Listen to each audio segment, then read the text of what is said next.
सोचो एक दिन तुम उठते हो और देखते हो कि तुम इंसान नहीं रहे बल्कि एक कीड़े में तब्दील हो चुके हो। Scary, right? क्या ये सिर्फ हॉरर है या एक मिरर सोसाइटी और सेल्फ के बीच के कॉन्फ्लिक्ट का? वेल, काफका के लिए ये हॉरर नहीं है, ये एक सच है, एक मेटाफॉर जिसमें हर इंसान कभी ना कभी जीता है। काफका की मेटामॉर्फोसिस सिर्फ एक आदमी का बग बन जाना नहीं है, ये एक एग्जिस्टेंशियल स्क्रीम है, एलिनेशन, गिल्ट और सेल्फ वर्थ के खिलाफ। ग्रेगोर सैम्जा एक सेल्समैन है जो अपनी फैमिली को सपोर्ट करता है। रोज सुबह जल्दी उठना, बॉस से डरना, घर की जिम्मेदारियां उठाना, ये सब एक मशीन की तरह चल रहा था।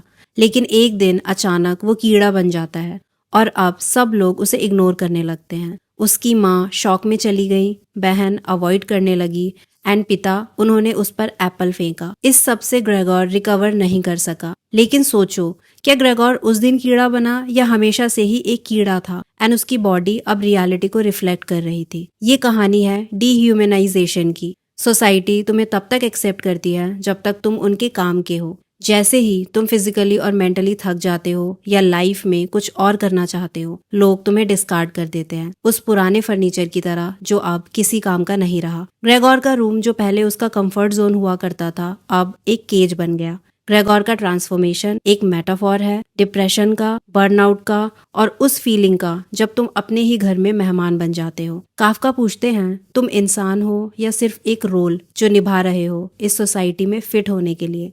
ग्रेगोर बस थोड़ा प्यार और अंडरस्टैंडिंग चाहता था, लेकिन उसकी कीड़े वाली बॉडी ने लोगों की असलियत दिखा दी। लोग तुमसे तभी तक प्यार करते हैं जब तक तुम उनके काम आते हो। यहाँ काफका हमें खुद से ये पूछने के लिए मजबूर करते हैं कि अगर मैं लोगों के हिसाब से नहीं चल सका या उनके काम नहीं आ पाया तो मैं कौन हूँ? क्या मेरी वैल्यू सिर्फ मेरी यूटिलिटी है? ग्रेगोर का मरना और उसके बाद फैमिली का रिलीफ महसूस करना एक ब्रूटल ट्रूथ है कि मॉडर्न लाइफ में लोग एक दूसरे के लिए बस टूल्स बन चुके हैं। एंड काफका का कहना है, इंसान बस एक रोल है और जब वो रोल खत्म हो जाता है, इंसान भी खत्म समझा जाता है। अगर आपने कभी सोसाइटी के रूल्स के नीचे दबाव महसूस किया है या आप भी कभी ग्रेगोर जैसा फील कर चुके हो, तो कमेंट्स में अपनी थॉट्स शेयर करो। एन अकेडमी ऑफ नॉलेज को फॉलो करो, क्योंकि हम ऐसे ही और अनकंफर्टेबल ट्रूथ्स फिलॉसफी के जरिए एक्सप्लोर करते रहेंगे। Because Kafka was not writing fiction, he was writing reality.